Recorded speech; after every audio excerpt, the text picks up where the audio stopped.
என்னடா நல்லவனே, காலைல நியூஸ் பேப்பர்ல பாத்தியா கொடுமைய? என்னத்த பேப்பர் புதுசாக இருந்துட்டு போகுது. ஒன்று சின்ன பொண்ணுங்களை பாலியல் வன்கொடுமை செஞ்சது இருக்கும், இல்லைன்னா புருஷன் தலையில் கள்ள தூக்கி போட்டு கொண்டது இருக்கும். அப்புறம் என்ன இருந்திருக்கு போகுது? அதான் இருக்கும்.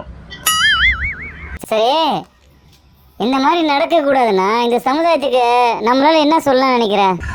அட நான் என்னப்பா புதுசாக சொல்ற போறேன், எல்லாரும் சொல்றதான் சொல்ல போறேன். அட சொல்ல வேண்டிய கடமைக்கு சொல்லுப்பா. சொல்றது நல்ல விஷயமா இருந்தா ஏத்துக்க போறேன், அப்படி இல்லைன்னா மூஞ்சில காரி திப்பிட்டு போக போறேன். அப்படி என்னதான் சொல்ல போற சொல்லு பாப்போம். அதான் முதல் தண்டனையா 600 ரூபாய் எடுத்துடணும்.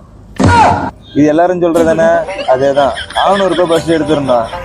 புதுசா ஒண்ணு சேர்த்துக்கணும். என்னன்னா, பெண்களுக்கு மார்பகம் வளர்ற மாதிரி இன்ஜெக்ஷனை போட்டு மார்பகம் பெருசா வளர்ற மாதிரி ஆக்கி விட்டுருணும். அது போதும், அந்த தண்டனை போதும். அந்த தண்டனையை கொடுத்து அவனை நடமாட விடு பார்ப்போம் ஜெயிலுக்குள்ளேயே. தினமும் தூங்கணும், அவங்க கூட தான் தூங்கணும்.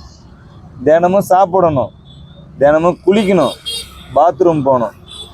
இவ்வளவும் அவன் உள்ள செய்யணும். அப்போ பெண்களோட சதைப்பகுதியை தானே இவங்களுக்கு கண்ணு உறுத்துது. சதைப்பகுதி சொல்றது புரியுதா? அந்த சதைப்பகுதி தான் இவங்களுக்கு கண்ணு உறுத்துது.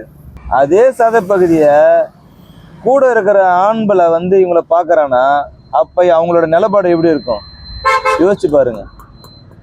அவனால அங்கே இருக்க முடியுமா? அப்போ எத்தனை ஆம்பல் தந்து அவன் ஒதுங்கி ஒதுங்கி போவான் யோசிங்க. புரியுதா சொல்றது? அதேதான். அப்பதான் தெரியும் ஒரு குழந்தையோட வலி என்ன, ஒரு பொண்ணு என்ன பாடுபட்டிருப்பான்னு அவனுக்கு தெரியும். இந்த தண்டனையை கொடுத்து பாருங்கய்யா பார்ப்போம். நம்ம பிரச்சனை கேட்க மாட்டாங்கல்ல, அப்ப கம்முன்னு வேலையை பார்ப்போம். நீயும் வேலையை பாரு. ஆமா ஆமா, நம்ம வேலையை நம்ம பார்ப்போம். நம்ம பேச்சு யாரு கேட்க போறா?